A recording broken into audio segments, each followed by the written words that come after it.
ধৈর্য ধরো। বিশ্বাস আর ধৈর্য একে অপরের হাত ধরে চলে। তুমি যখন সবকিছুর পরেও সৃষ্টিকর্তার কাছে বিশ্বাস রাখবে, তখন তোমার জীবনে আনন্দ নেমে আসবে। তখন সৃষ্টিকর্তার উপর তোমার বিশ্বাস থাকবে।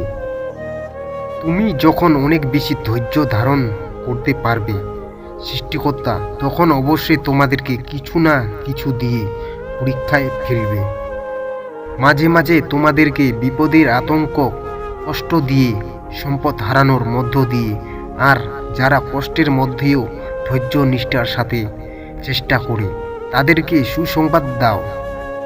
ধৈর্য মানে শুধু বসে বসে অপেক্ষা করা নয়। ধৈর্য মানে ভবিষ্যৎকে দেখতে পাওয়া। ধৈর্য মানে কাঁটার দিকে তাকিয়ে গোলাপকে দেখতে পাওয়া। ধৈর্য মানে রাতের অন্ধকারের দিকে তাকিয়ে দিনের আলোকে দেখতে পাওয়া। অন্ধকার হলেও ধৈর্য ধরো, কেননা অন্ধকার যত বাড়তে থাকবে, সকালে সূর্য দেখার সম্ভাবনা ততই বাড়বে। ধৈর্য ধারণ করুন। কোনো কিছু সহজ হওয়ার আগে সব কিছু কঠিন মনে হয়। জিনিয়াস বলতে কিছু নেই, পুরোটাই ধৈর্য না হারিয়ে কাজ করার ফল। ধৈর্য হলো সফলতার একটি প্রধান শর্ত। ধৈর্য হারালে সফলতার কাছে যাওয়া যায় না। তা শক্তি প্রয়োগ করে কখনোই অর্জন করা যায় না।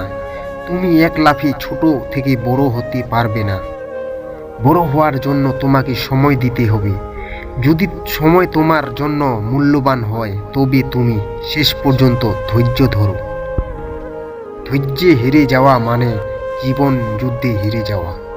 ধৈর্যশীল ব্যক্তিটি হলো এই পৃথিবীর সবথেকে শক্তিশালী। প্রকৃতির গোপন শক্তিকে অর্জন করার চেষ্টা করো। গোপন শক্তিটি হলো ধৈর্য। ধৈর্য আর পরিশ্রম জাদুর মতো। এরা বাধা আর বিপদকে অদৃশ্য করে দেয়।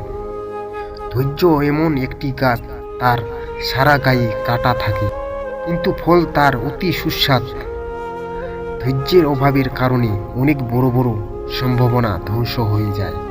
লক্ষ্যে পৌঁছানোর জন্য ধৈর্য হারালে চলবে না। 1 মিনিটের ধৈর্য 10 বছরের শক্তি। ভাগ্যের উপর কখনো নয়।